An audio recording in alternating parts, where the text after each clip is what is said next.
3. Ficção científica e milênia.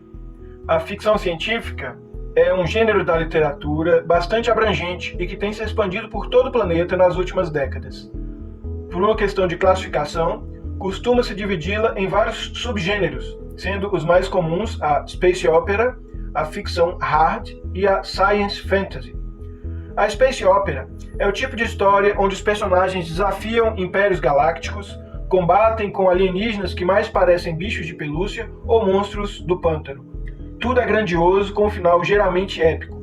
Guerra nas Estrelas, Star Wars, é um exemplo típico de space opera. A ficção hard se atém às realidades da física e aos problemas que os seres humanos deverão enfrentar ao explorar o espaço. Não existe gravidade artificial, as viagens são longas, geralmente em naves de muitas gerações, e os objetos são geralmente de pequena importância no contexto do universo. Um bom exemplo de ficção hard é 2001, Uma Odisseia no Espaço. A science fantasy se passa em universos nos quais a física não é a mesma que nós conhecemos. Seres paranormais são comuns ou existem forças incompreensíveis. Essa é talvez a mais atrativa de todas as formas de ficção científica, pois cria realidades alternativas bastante interessantes. As histórias de Jornada nas Estrelas, Star Trek, são tipicamente deste estilo. O jogo que você tem em mãos não faz parte de nenhum dos 3 tipos citados acima, mas tem elementos de todos, o que permite adaptá-lo ao estilo preferido pelos jogadores. O universo de Millennia é basicamente hard, mas existe o conflito de porte galáctico, com grandes proporções e implicações, um elemento comum de space opera.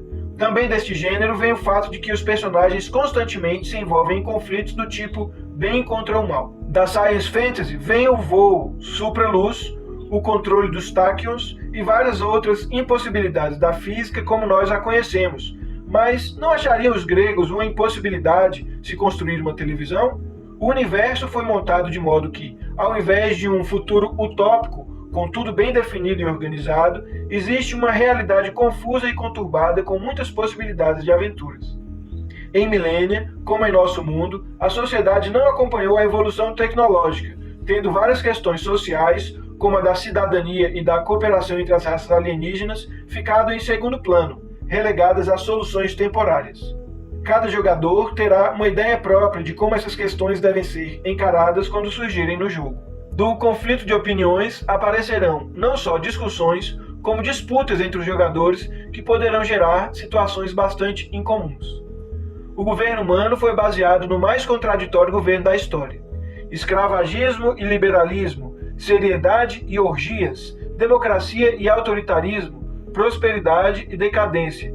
Todas essas tendências se encontram na história romana e são resgatadas por uma humanidade à procura do seu passado. Millennia, o primeiro role-playing game de ficção científica escrito no Brasil, está abrindo aos seus leitores um universo cheio de aventuras e perigos no momento mais conturbado da história galáctica. 4. Convenções.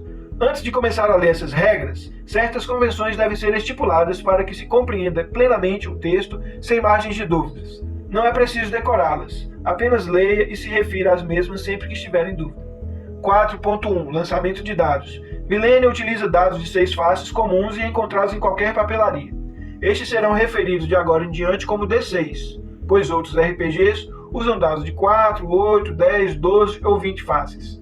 Quando um certo número de dados deve ser rolado, a notação que aparece é a seguinte: 3D6 mais 5.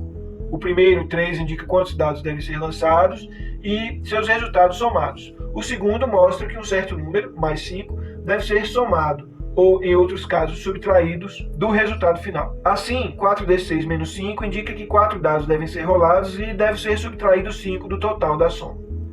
4.2 Checar contra. A menos que dito em contrário, os termos testar contra, testar o atributo ou testar a proficiência significam rolar 3 dados de 6 faces e comparar com proficiência ou atributo, conforme o caso. Se o atributo ou proficiência for maior ou igual à soma dos dados lançados, então diz-se que o teste foi bem sucedido, passou na proficiência ou passou no teste. Eventualmente, o mestre de jogo pode declarar que, ao invés de 3d6, deve-se rolar 4d6, cheque difícil, ou 2d6, cheque fácil. A menos que exista um motivo bem definido para se determinar que o teste é fácil ou difícil, este não deve ser alterado.